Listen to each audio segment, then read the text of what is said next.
3 फरवरी 1954 सुबह करीब 8 बजे के आसपास का वक्त रहा होगा जब प्रयागराज में लगे कुंभ मेले में मौनी अमावस्या के लिए लाखों की भीड़ उमड़ पड़ी थी। अचानक कुछ अफवाहें पैदा हुई जिससे स्नान पर भगदड़ मच गई। 45 मिनट तक चले मौत के तांडव में करीब 1000 श्रद्धालुओं की मौत हो गई थी।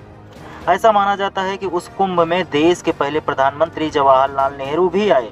इस बार भी प्रयागराज में महाकुंभ में मौनी अमावस्या के दिन ही भगदड़ मची, जिसमें कुछ लोगों के गंभीर रूप से घायल होने और कुछ लोगों के मृत होने की खबरें। खैर, महाकुंभ में अभी हालत नियंत्रण में है।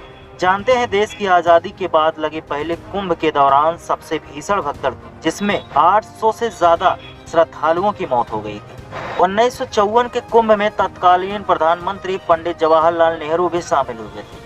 अमावस्या के एक दिन पहले नेहरू आए थे और उन्होंने संगम में स्नान भी किया था, लेकिन उसी दिन वो तैयारियों से संतुष्ट होकर वापस लौट गए थे। इसके के बाद नेहरू ने नेताओं और अति विशिष्ट लोगों से स्नान पर्वों पर कुंभ में न जाने की अपील की थी।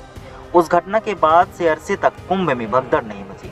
प्रयागराज में गंगा के किनारे बसे दारागंज निवासी 83 वर्षीय पंडित नाम नरेश उपाध्याय बताते हैं कि 1954 में मौनी अमावस्या की उस स्नान पर्व पर हुए हादसे को मैंने अपनी आंखों से देखा था।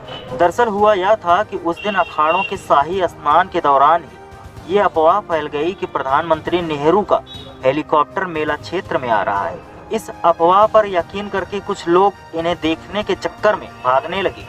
इस अफरा तफरी से कुछ नागा साधु गुस्से में आकर चिमटों से हमला बोल दिया। ऐसे में और अफरा तफरी मच गई। कुंभ मेले के आयोजन और उसमें मचने वाली भगदड़ के बारे में डॉक्टर बाबा साहब अम्बेडकर कहते हैं कि कुंभ मेले में नंगे साधुओं के पैरों तले कुचलकर हजारों नागरिक मर गए। धर्म के प्रति इतना अंधविश्वास और पागलपन विश्व के किसी भी देश में हमें दिखाई नहीं देगा। मैं अगर मंत्री होता और अगर अधिकार क्षेत्र में होता तो उन साधुओं को सेना भेज कर भगा देता, जरूरत पड़ने पर गोलियां भी बरसाता। पहाड़ों पर रहने वाले साधुओं को अक्सर लोगों के बीच आना हो तो उन्हें कपड़े पहनकर ढंग से आना चाहिए, लेकिन हमारे शासकों ने ऐसे समय में क्या किया? लोगों के अंधविश्वास को धार्मिक लोकप्रियता के लिए भुनाया। ये शब्द डॉक्टर बाबा साहब अम्बेडकर के। बाबा साहब ने यह वक्तव्य 14 नवंबर 1954 को हैदराबाद में दिया था। इससे पहले प्रयाग कुंभ में मची भगदड़ में 1000 के आसपास लोग मरे थे। डॉक्टर बाबा साहब अम्बेडकर का यह विचार अम्बेडकर संपूर्ण वाङ्मय खंड 40 भाग 3 पेज 359 प्रकाशक भारत सरकार में प्रकाशित है।